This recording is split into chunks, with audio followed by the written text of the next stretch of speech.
Good afternoon, everyone, and a welcome back to you. I hope you had a good lunch. A huge thanks to you for coming back, because as I said before we took the break, we've really got an interesting, very interesting lineup of people. Starting this afternoon, not as in your programme, with Maureen Sumner-Smith from BSI, but in fact with her colleague, Toni Allen, who is Director of Marketing for the EMEA region. Toni, thank you for stepping in at the last minute. I know you're going to essentially deliver what Maureen would have delivered. It's great that BSI are involved, and I'd like to invite you to the lectern now. Thank you. Toni Allen.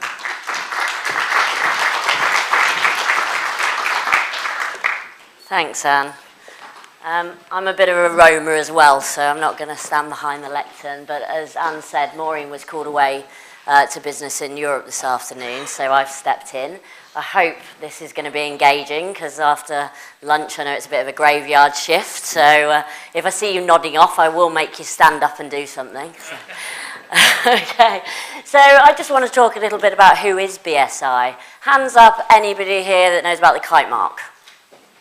Yeah, and hands up, who amongst you has got certifications? So quality 9001, 27001, info security, so a few hands. So we are known as the standards people. We were founded in 1901, so we've been going over 100 years now, which is fantastic.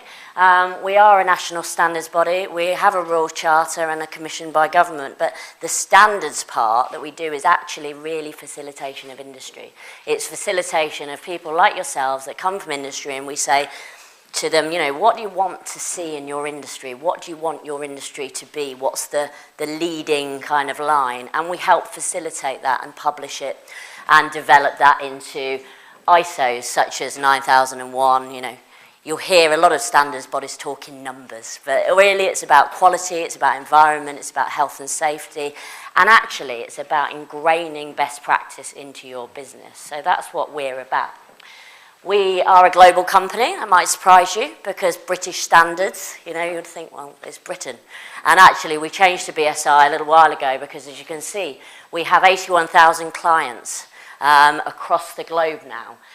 We deliver 191,000 audit days. And that's an interesting fact, audit days. We have been seen very much like HMRC or, traffic wardens, tick box exercises. But actually what it is now is it's about bringing the knowledge and the expertise of real-time industry into your business and helping you to develop resilience. And that's what I'm going to talk to you about today. Information resilience, operational resilience, supply chain resilience, and the foundation of your organisation, which is organisational resilience. Now, it used to be years ago that actually you'd start talking about risk and, what risks there are to your business. And you might have heard a lot in the news recently. Our chief exec was on Radio 4 talking about businesses are a bit scared to take risks nowadays. And actually, because they're scared to take risks, they're not seeing the opportunities that are being afforded to them. And now we're talking about the world's first standard in organisational resilience, which was brought out in 2014. And essentially, what that standard is about moving away from the traditional burning building that you see behind me. So you've got disaster recovery, business continuity. How many of you have got a business continuity plan? Everybody, right? I'm not saying ditch them, by the way, they're needed. But actually, how many of you, when you're planning business continuity risk, plan in your risk register an opportunities register? No? Nobody. Well, it's interesting because, when you talk about risk mitigation, that's what we think about. We think about the burning building. But if I ask you, if somebody said to you years ago, there would be driverless cars, right? How many of you would have put that on the risk register as don't even do it? All of us, right? And Tesla are out there doing it because they saw the opportunity. You look at, BlackBerry was mentioned earlier. BlackBerry didn't see Apple coming. Blockbuster is a brilliant one. Blockbuster didn't see LoveFilm, they didn't see Amazon, they looked at the risk. And actually what Blockbuster turned into really was a convenience store. It wasn't about pushing videos, it was about pushing Haagen-Dazs and Coke and whatever you buy when you're watching videos. They didn't see it coming. It was wiped out. So, you know, it's not just about the risk, it's about the opportunity. And organisational resilience really is about this.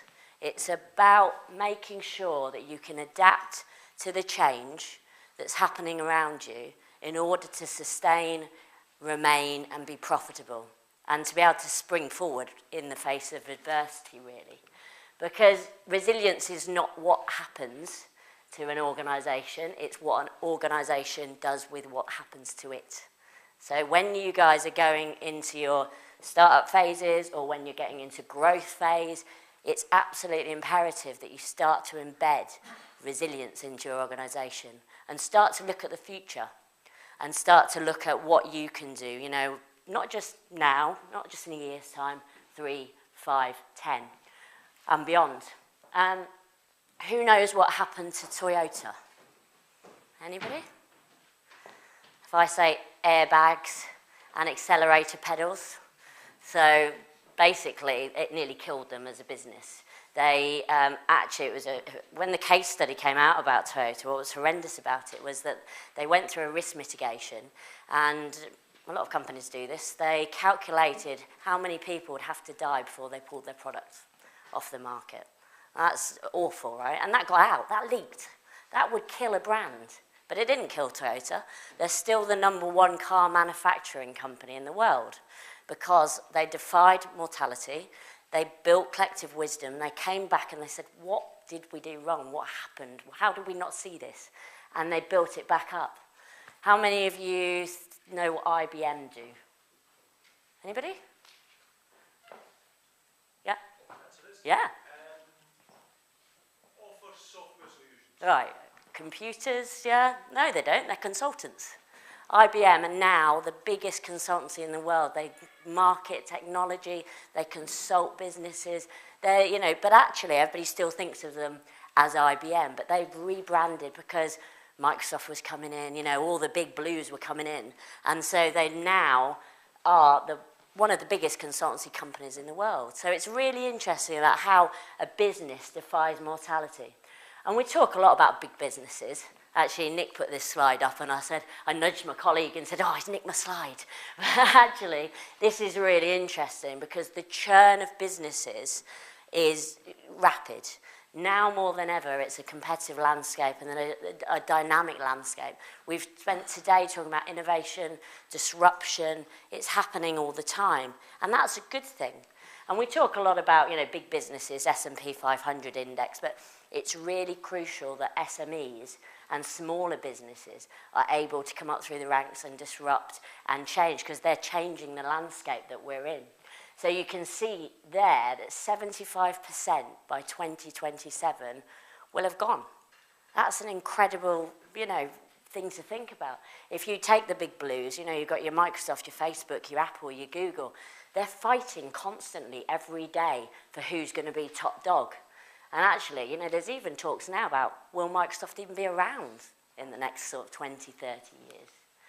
So what is organisational resilience? What is it defined as? This is the model that we use to define it. It's about product, process and people. That's the heart of your business. What you produce, how you produce it, and the people you use to get that expertise out there. And wrapped around, it's about 3 domains: operational, information and supply chain.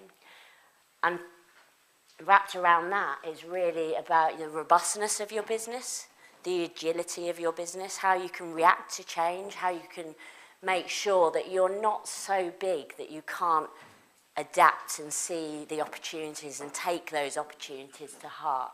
And also it really is about the agility, the adaptiveness of the whole thing, you know, the governance of the whole thing. That really makes up continual improvement. And I think all of you in business can sit there and sort of say, you know, okay, I have real robustness in my operational resilience. I address my customers' needs. I govern my business. I have, you know, the value of my people. I communicate well with them and so on. And information, you know, we've got lots of stuff coming up now around the general data protection regulations, cyber attacks, you know, how are you making sure that your information is secure, but also are you making sure that your reputation is intact, you know, and that you're safeguarding the people in your business. And then supply chain, all of us are part of supply chains, you know, whether we're part of a tendering process for a supply chain in a business or whether we're actually mandating in our supply chain. It's really important, you know, you don't want to be splashed across the newspapers because something's happened in your supply chain. So it's really important, you know, to look at resilience not just in one factor, which is opportunity, but also the opportunities within each of these areas. So this is Fukushima Daiichi. When the tsunami happened many years ago, as we all know, a very heart-rending event, and you'll remember the two power plants as Daiichi and Dyna. And actually, they were 10 kilometers apart, but Fukushima Daiichi survived and Dyna didn't. And actually, we all heard there's still, you know, a big zone around there where people can't go. When they looked into it, they realized that actually they had the same processes in place. They had the same people, you know, as in they were trained in place.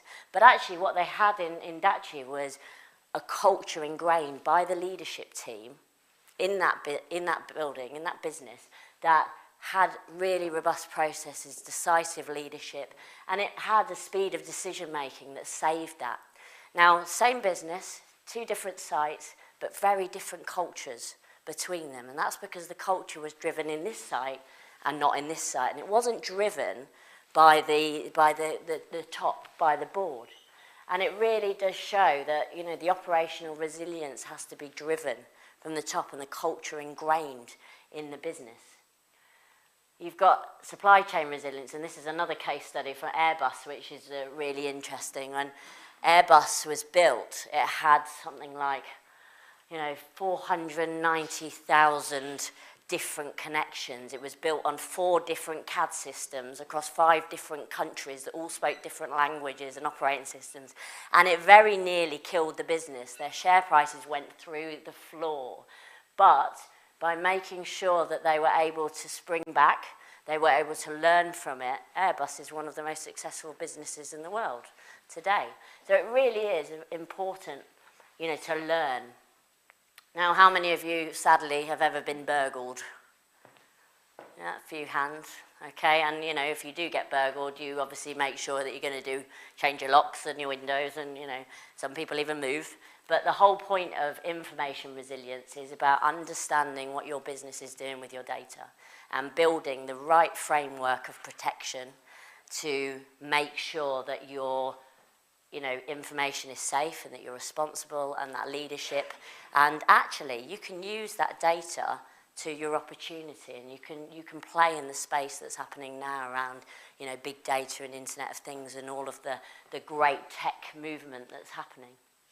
So organisational resilience is really, we did a study with The Economist in 2015, and we went out to 3,000 chief execs, and they said that it's a business priority, actually. You know, it's really the number one priority to be around. And I think many of you in the room would say, yes, I want to be a resilient business. I want to be around tomorrow. They also said it was essential to long-term growth, of course, monitoring resilience, and that it was a competitive advantage. But here's the rub. 29%, only 29%, say that they embed resilient practices in their organisation.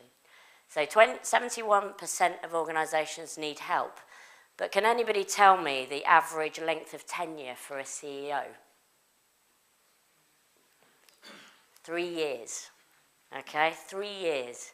And what they're saying here is that they actually want organisational resilience to be embedded in their culture, but actually they're gone in 3 years, and then the next CEO comes and starts again. So if that's the average tenure, does anybody really get to resilience? You know, we saw the issue with Sir Philip Green, you know, and BHS, and actually what he handed over. He didn't hand over a resilient business, you know, and that's come back to bite him. So it's a really interesting thing. But some of our clients already get it. You know, they're already doing this, already thinking about their resilience. And I'm just going to show you a video from one of our clients, a 250 employee business.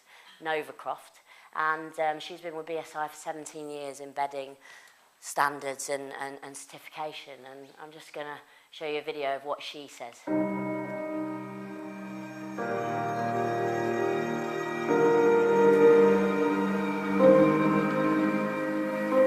When I started Novacroft, it was me. I wanted to create a business that was about transparency and being able to produce systems that would solve highly politically sensitive issues, working with governments. I needed credibility to do that. There's no good trying to create a business and telling people you're good at something unless you can prove it. And when you first start off, it's very hard to prove something unless you can get somebody to buy it to prove it too. So working with BSI was about credibility and because of your reputation to be able to have those standards. However, that said, my real reason for working with BSI and having those standards is not just about credibility, it's about removing risk.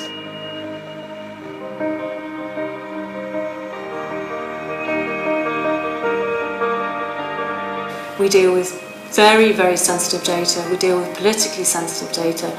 We have to make sure we're maintaining that data in an appropriate way and that all of the systems and functionality around that are appropriate.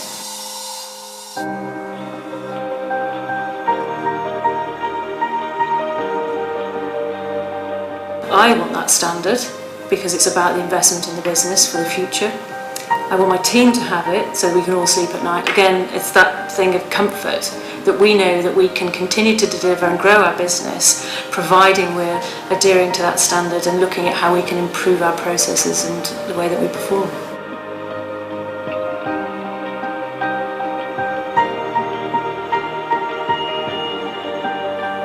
Without BSI, we wouldn't be able to grow the business to where it is today, and we wouldn't be able to be looking at a future which is very exciting. So without BSI, there wouldn't be the organisations in place like Novacroft today to make a meaningful difference on society.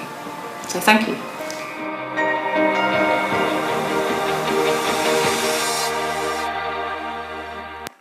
So that isn't a sales pitch. That's actually one of our clients that we use for our marketing campaign, which is about putting our customers, heroing our customers and putting them at the front.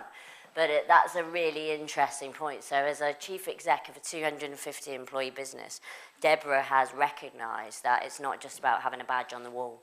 It's not just about ticking a tender box and saying, yeah, great, I can now move on 20 pages. It's about ingraining that because it's about her growth, it's about her people, and it's about her security of her investment in the future. And she is, you know, in the top thing, back to the Economist research, she is the CEO. She's taken responsibility for her resilience, and she's driving that culture through her business. And we've heard a lot about collaboration. We've heard a lot about driving the culture and the common goal.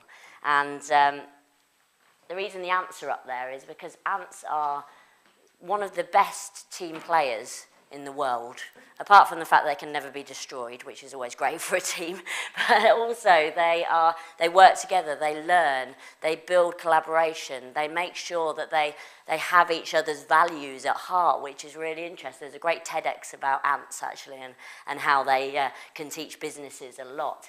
But the whole point is about ingraining that culture of resilience and making sure it's not just a problem that sits, you know, if you've got a cyber problem, that's not the IT team's problem, that's the business's problem, that's the board's problem, and that we're enabling that ethos to be driven down the organisation. And of course, it's about strong leadership. And we heard about frontier leadership earlier. But, you know, you talk about Steve Jobs, you talk about, you know, various people. It's about being purpose-driven and making sure that that leadership sets a direction for the organisation, a context and a vision for the organisation. And if that vision's growth, great. You know, make sure that the business is behind you when you're forging that path. And, you know, I love the phrase by Henry Ford when we talk about innovation. You know, he says, if I'd asked people what they wanted, they would have said a faster horse. You know, it's not always people are always right. When you ask your clients, it's about really knowing. And, you know, we heard a lot in the innovation section this morning about knowing that you're right and driving that change and having the strength to do that. So in summary, you know, it's about your people, it's about your processes, and it's about your product having a good, robust, agile, flexible strategy that's going to grow with you and your organisation, and it really brings you benefits. So, you know, think about those areas and think about what you can do to keep growing and to maintain your resilience. Thank you.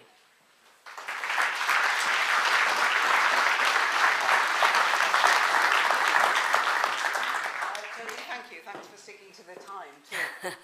That gives us a good 10 minutes for any questions that you might have about organisational resilience and the rest. So one down here. Anybody else? And then a lady in red there. So we'll start down here.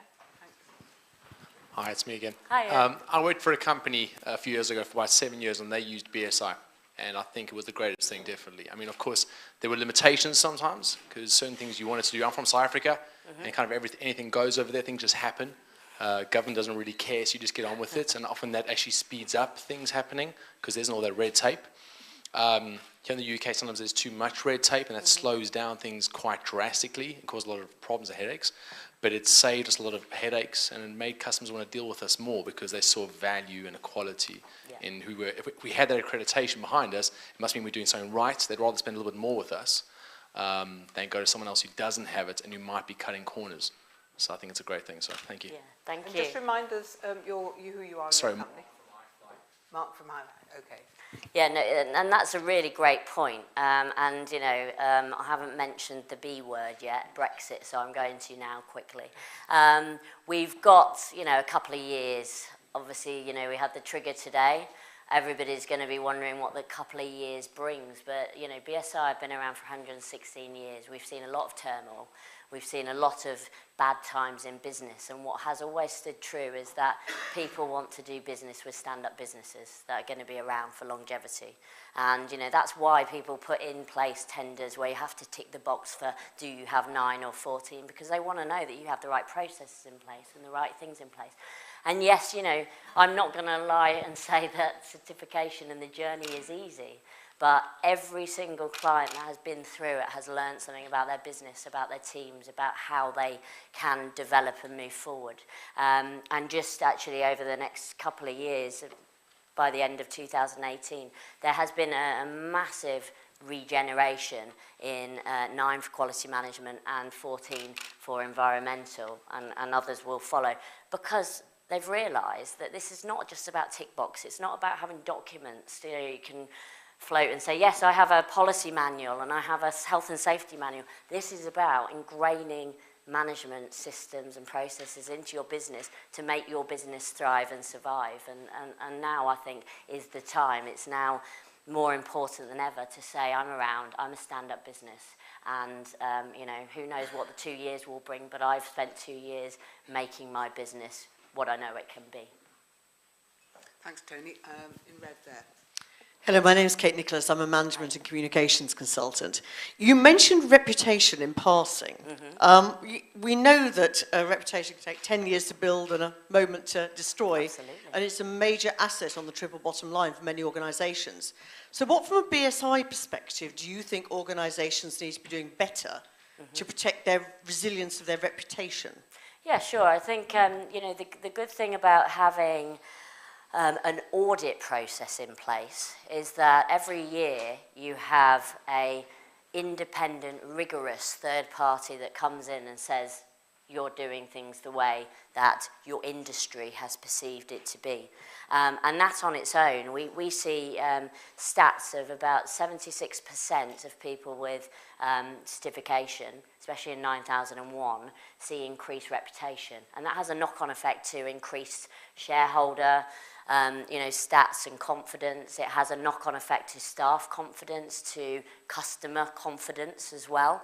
And reputation, as you mentioned, can be gone in a second. And even with certification, you know, yes, they're going to pick up the issues that might be, you know, non-conformities or whatever against the standard, but reputation is so important to be making sure that you are promoting yourself and promoting the processes and the certifications you've gone through.